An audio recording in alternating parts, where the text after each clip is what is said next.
What is up, you guys? Welcome back to my channel. My name is Jessie, and today we are doing another physique update, challenge update, 2-week update video. So you guys, I'm gonna have on the screen the first start video, the very beginning of the challenge, where I started, and now we are 14 days in, so you'll see my physique update comparing the two. And you know, last week, if you didn't see that video, my numbers on the scale actually slowly increased, and it's because your girl had her menstrual cycle. But guess what? You will see now my downward trend of my weight. I'll have that here as a little picture, and it shows you every single day how, as the weight, you know, goes down. But as you can see, this is why I take an average, because my numbers fluctuate. So even though they went down, which is amazing, I love it. It's really good news.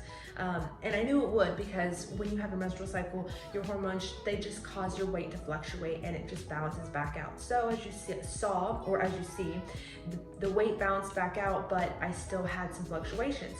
And so a lot of people get stuck on those numbers of, well, I was 141 and now I'm 142. Like, what gives?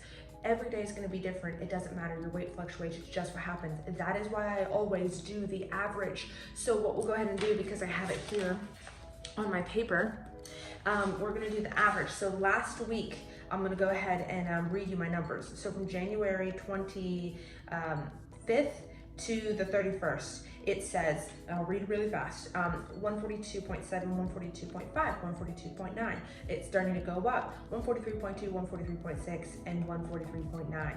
I took an average of those numbers, and my average weight is 142.9 pounds. That's what I said my average for my first 7 days was. Now, week number 2, which is this week that I just completed, because today is Sunday, February 7th, we have here, February 1st is whenever I started recording. So 143, 141.9, 141.1, 141.9, 141.5, 139.4, and 141. So yesterday I hit a new low weigh-in of the challenge, which is amazing, and I'm so proud of myself. And then this morning I woke up and I'm 141, and I'm like, damn it, today's when I'm taking my progress photos, today's when I'm taking my measurements. Why does my weight have to be a little bit higher than yesterday? Why couldn't it have been yesterday? Like, what is this?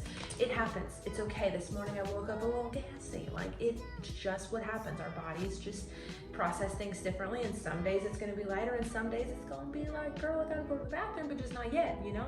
So you know, my measurements, as you've been seeing on the screen, my video going for taking my measurements, but let's go ahead and tell you. Oh, let me say this. My average for that week is, I didn't even finish. Sorry, my train of thoughts everywhere. My average for that is 141.4. So when we compare last week from 142.9 and we compare this week from 141.4, guess what? We're trending down, and that's exactly what we want when we're trying to lose weight. So it doesn't matter day to day what your weight is, it matters week by week for an average. So next week, hopefully we'll be trending at 140 or 139 as an average. That's what we want. So Monday through Sunday, I'll be taking my weight. I'll take the average, and we'll be here again in a week seeing what the numbers look like. Now let's talk about body measurements, you guys. So I started off, I have my measurements, and then I have week 2, and it said I lost 0.5. I thought I lost more, but it's all differentiated on your measurements. Sometimes you might take it a little higher. Like me here, I thought I lost weight around here, but it didn't, because when I took my measurements this week, they're the same as when I started. And so you just kind of have to give and take, as some of your measurements might not be 100%, but it's just the idea of doing it, because when you make a significant enough change, then it'll depict on your measurements when you record them. So what stayed consistent was my lower belly. Last week I lost half an inch around where my belly button is at. So I went from 132 to 131.5. And then this week I stayed good at 131, or wait, why am I saying 130? Not my weight, at 31.5. So is he? Oh, he's on the phone. Okay, I thought my boyfriend was talking to me. So 31.5 is last week what I weighed around my belly button or measured. This week is 31.5. So that means that my measurements were accurate, I measured correctly, and I'm staying consistent with that. So I lost 0.5 overall so far in the challenge around my lower belly. Now, what I did lose this week, which is exciting, is I did lose around my waist, my smallest part, which is, last week was 30 inches. This week is 29.5. So that's pretty exciting. I measured it a couple of times to make sure it was accurate, lost half an inch around the waist. And then the other thing that I lost in was my thighs.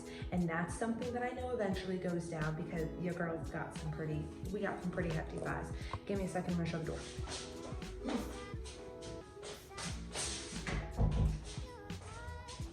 Okay, so around my thighs, I lost on the right 0.25 inches, and on the left, I lost half an inch. So with a total of 1.25 inches lost this week. So if I next week take my measurements and everything stays consistent, or I lose even more, then my measurements were accurate and we're still trending downward. So all in all, we're trending downward. This is what we want. And I'll give you a little scenario. I'm still doing my carb cycling. So I still have, like on Mondays, I do a little bit higher. Typically, I'll tell you this, typically I do 2 days low, and then I have a middle of the week, I have a spike of high carb, and then I do 2 days low, and then I have a medium day on Sundays. Now, basically, today is the Super Bowl, and so I wanted to have some more fun foods, and I wanted to make my high carb day on Sunday. And that's what's beneficial about carb cycling, is you get to pick what days that you do your high carbs on. So if you know there's a birthday party coming, then you can switch around your macros and have it on that specific day to have higher carbs. So once again, Super Bowl's today, I wanted to have more carbs, but I started a brand new work week at a new job, and basically my body's it's in a different regimen, it's in a different routine, and me trying to push myself to have some lower carb days for a longer period of time was just really difficult. So you'll see in my full day of eating video, which is going to be next, it was supposed to be a lower carb day, but it ended up being more of a medium carb day because we're all human. And you know, after I had a 9-hour work week, and then or a work day, my god, I wish it was a 9-hour work week, a 9-hour work day, and then I went to the gym and I crushed legs and I did cardio. I was exhausted, real exhausted. So while I was making food, I was just snacking on things, and I didn't eat a crap ton of stuff. I just knew that I probably ate 200 to 300 calories extra, and probably mainly carbohydrates, and it was supposed to be a low carb day. But you know, sometimes your body's just begging and telling you, girl, I'm hungry, please either hurry up and feed me, or I'm gonna be snacking mindlessly without you really thinking about it.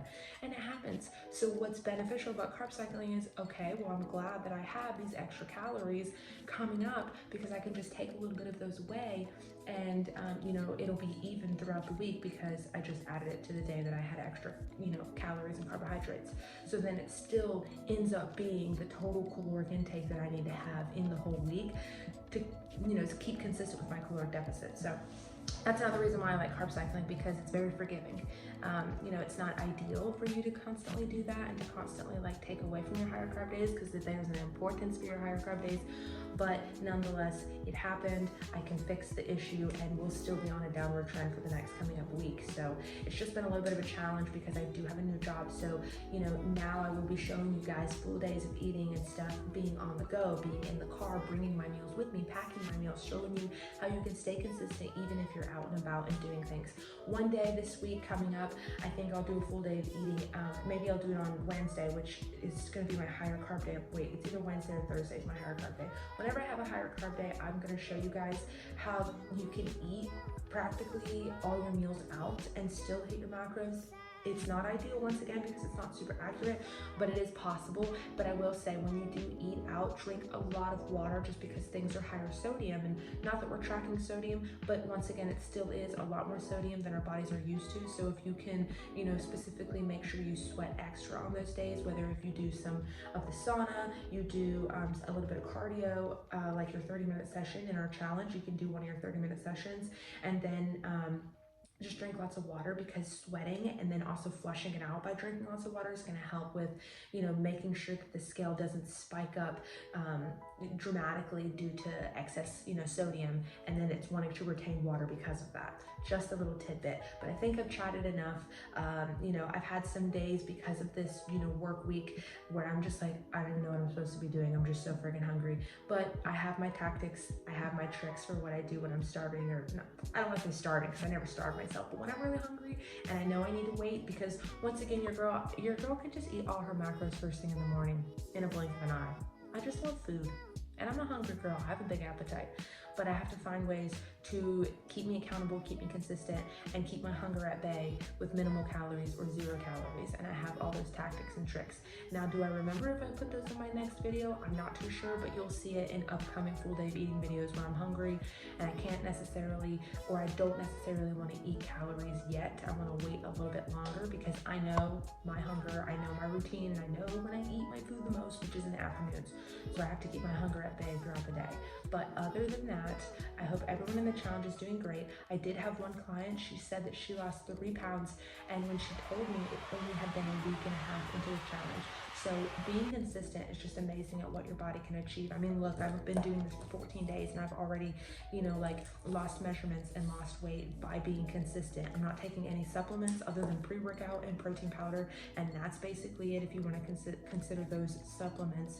But that's it. So any questions, put it in the comments below.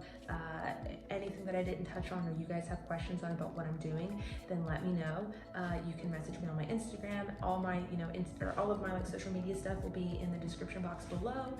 And we're just gonna see you guys in the next video. So stay tuned for the next full day of eating. I'm gonna have a workout in there because right now I'm about to go to the gym, so I'll record my workout for you guys. It's gonna be like a full body, upper body type session. I don't really know. It's kind of like my little extra session that I decide to do in the challenge, because we have 4 workouts in the program with 2 cardio sessions. So you can decide to throw in a 5th one if you want, because I will be eating a little bit more food because it's the Super Bowl. I wanted to get some activity in. So it's just going to be kind of like an ab, you know, full body little circuit, and then I'm gonna do my last cardio session for the week. And other than that, that'll be the next video, some workouts, some full day meetings, and I'll see you guys in the next video. So don't forget, like the video if you like this content. It lets me know that you like it, and I'll continue to make it. Subscribe, because I have a lot more content that I want to give you guys, a lot more tips and tricks to help you with weight loss, to make it easier, to make it more sustainable and accountable. And yeah, and I'll see you guys in the next video. Bye.